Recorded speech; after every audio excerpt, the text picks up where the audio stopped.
E para njëra është mirë ajo, se do pyet nga shneti se mirë to interpelancat tona nuk i keni fut të xherio për t'i zjerë. Problemi është mirë se kemi bë merak. Ore pyetja tjetër është, e di ajo që është ministre apo se di? Se nuk mund braktiset kuvendi i Shqipërisë kështu.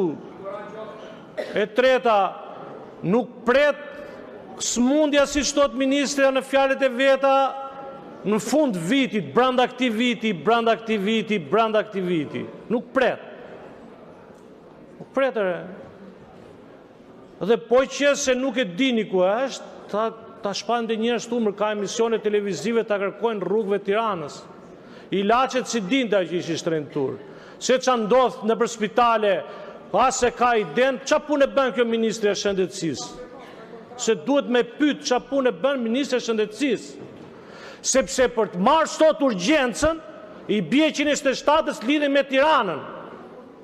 Pastaj kismeta e Tiranës po t'i bjeri telefonit Lushnjës, edhe ai Lushnjës merr ty thot ku je.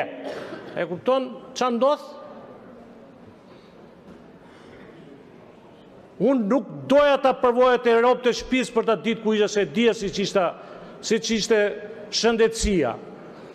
Por i thoni asaj ministres shëndetësisë se ç'ndodh në spitalet shqiptare, se nuk e ka iden se çfarë tragjedie gjende përballë banorët e Shqipërisë.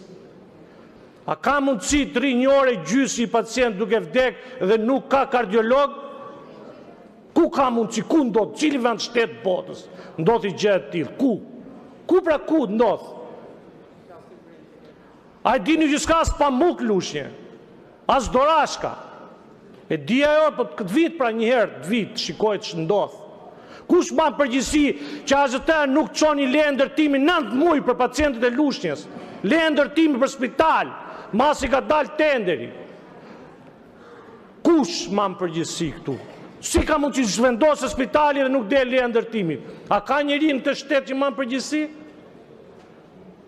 Pse do t'i trajtojnë me njerëz si stall derrash atje?